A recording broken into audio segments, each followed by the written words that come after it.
Today's reflection is on Judas' betrayal of Jesus.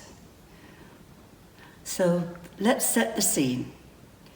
Jesus and his disciples are gathered together in that upper room, a secret place of safety offered by friends.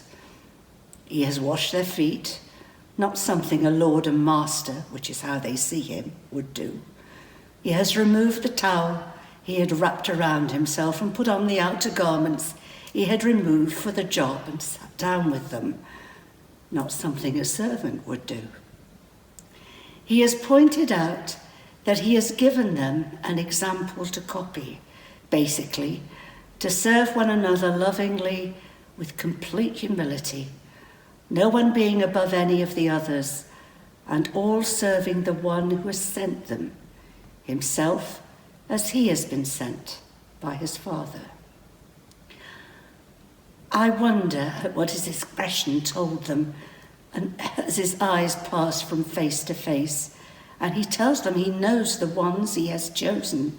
Here they all are, but one of those he has chosen will hand him over to the authorities who had been determined on his death since the raising of Lazarus.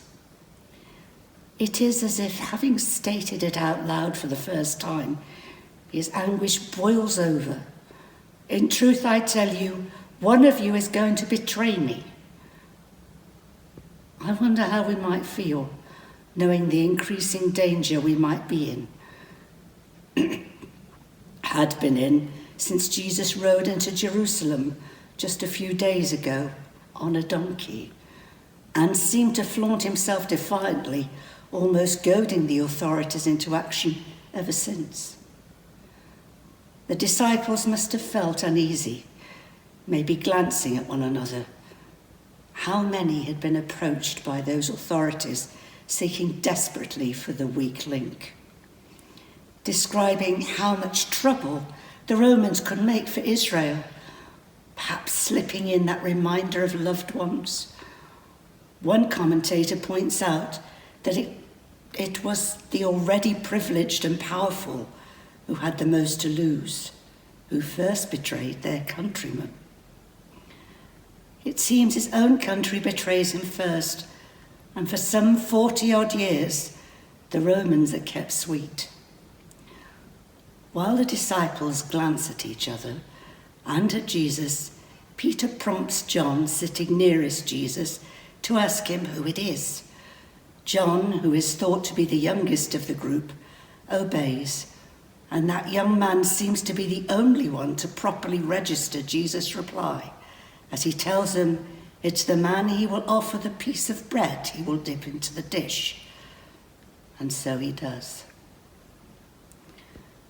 Apparently, this gesture of offering the morsel of dipped bread was a sign of special friendship, and just at that moment of time, was Jesus still hoping to draw Judas back? But as Jesus takes the bread, we are told Satan enters into him. I wonder, have any of you, or perhaps someone you know, experienced the feeling at some point in your life of not being in charge of yourself anymore, of doing something you know is wrong? I have. Jesus must have seen he was right. Something in Judas' face. He has to let this one of his chosen go. Again, that anguish rises to the surface. What you're going to do quickly. The distracted disciples watch Judas go off, as he must have commonly done, on what they perceive as another errand. It was night. On a mundane level, some of them would have seen that the sun had set and night had fallen as Judas opened and closed the door. Surely there were some windows in this upper room. Over there in the Middle East, there is much less twilight time than here in Northwest Europe. It has a quality of suddenness. But John tells us right at the beginning of his gospel that Jesus is the light come into the world, the light against the dark, For Jesus, the closing of the door behind Judas was the beginning of a day that would see him tackling mortal fear, deserted, betrayed, again, arrested, tortured, and crucified. For Judas, it would bring realization and suicide. Now Jesus turns from the closed door, and his own glorification will be enacted, his own and his Father's, because as Jesus proclaims throughout John's Gospel, he only does what he sees his Father doing. Now, as Jesus draws the attention of the disciples back to the gathering, John's Gospel will continue with Jesus encouraging the disciples that they have hold of the truth, to love one another, tell others what they know, and though it will be tough, help is on its way. Holy Spirit, and he will be back. And he prays for them before they leave the upper room, make their way across the Kidron Brook,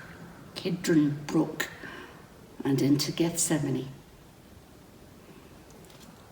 Before I totally finish, I'd like to share with you a poem. Sorry, folks. This Saturday's reading from my Lent book is the poem The Donkey by G.K. Chesterton. It's famous, a lot of people know it. When fishes flew and forests walked and figs grew up on a thorn, some moment when the moon was blood, then surely I was born. With monstrous head and sickening cry and ears like errant wings, the devil's walking parody on all four-footed things, the tattered outlaw of the earth, of ancient crooked will, starve, scourge, derive me. I am dumb, I keep my secret still. Fools, for I also had my hour, one far fierce hour and sweet. There was a shout about my ears and palms before my feet. Seems appropriate for the day before Palm Sunday. But the little reflection that comes at the end of Janet Morley's talk through the poem, the reflection for the day is, have you ever, how unexpectedly, had your hour? Thank you.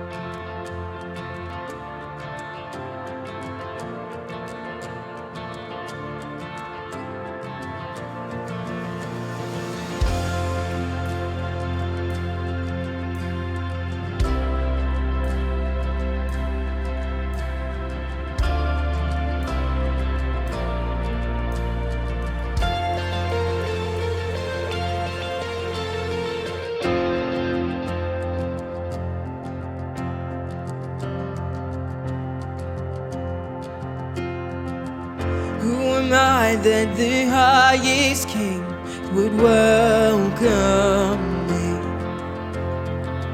I was lost, but he brought me in. Oh, his love for me. Oh, his love for me. Who the Son sets free, oh, is free indeed. I'm a child of God, yes I am. Free at last, he has ransomed me. His grace runs deep. While I was a slave to sin, Jesus died for me. Yes, he died for me. Who the Son sets free, oh, it's free indeed. I'm a child of God, yes I am.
child of God.